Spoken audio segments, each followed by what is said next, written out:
Welcome to Map Your Mind, where stories rise from the sands and history flows like tides through time. Today, we set sail to a small island with a colossal soul, a nation shaped by the sea, by myth, by empires, and by oil. This is the story of Bahrain, a pearl in the Persian Gulf. Bahrain is no ordinary speck on the map. Its name means to seize, a hint at the ancient freshwater springs that once bubbled beneath the salt. And it is here, in this land of water and flame, that one of the world's oldest civilizations once flourished. Over 5,000 years ago, Bahrain was the heart of the mysterious Dilmun civilization, a trade hub so significant it was once described as the paradise of the Sumerians. To Mesopotamians, Dilmun was the land of immortality where sacred rivers met eternal life. They traded copper, dates, and incense, welcoming ships from the Indus Valley and Babylon. It was a kingdom of canals and sacred mounds, of ritual and prosperity.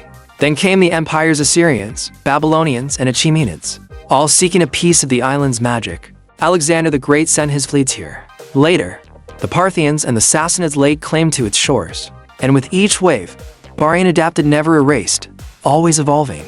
By the 7th century, Islam had arrived. Bahrain was among the first in the Gulf to accept the Prophet Muhammad's message. A peaceful letter from the Prophet himself invited Bahrain's ruler to embrace the faith, and he did.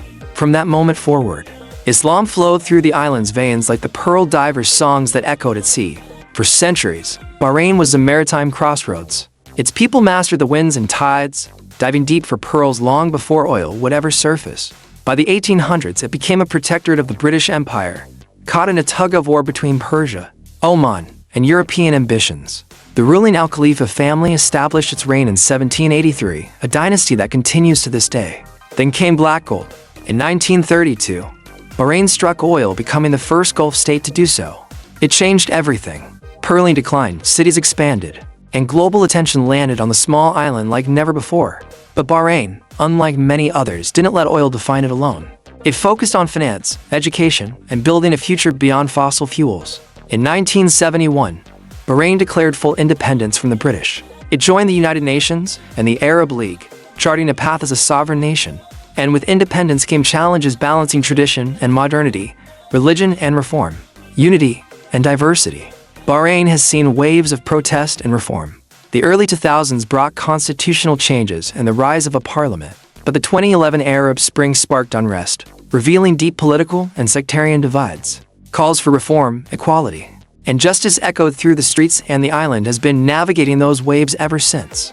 Today, Bahrain is a blend of minarets and skyscrapers, souks and stock exchanges, a place where ancient burial mounds sit beside Formula One racetracks, where Islamic tradition dances with global ambition, a nation of poets and bankers, of divers and dreamers. Though tiny in size, Bahrain plays big on the world stage. It hosts global summits, diplomatic meetings, and regional dialogues. It continues to invest in renewable energy, women's empowerment, and technological innovation.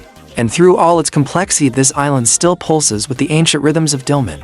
Fun fact, Bahrain is home to over 170,000 burial mounds, one of the largest and oldest necropolises in the world, dating back to the Dilmun era. Some archaeologists call it the land of a million tombs. So the next time you look at a map and see a tiny archipelago in the Gulf, remember that this land once inspired gods, connected worlds, and continues to carve its destiny with the strength of 1,000 tides.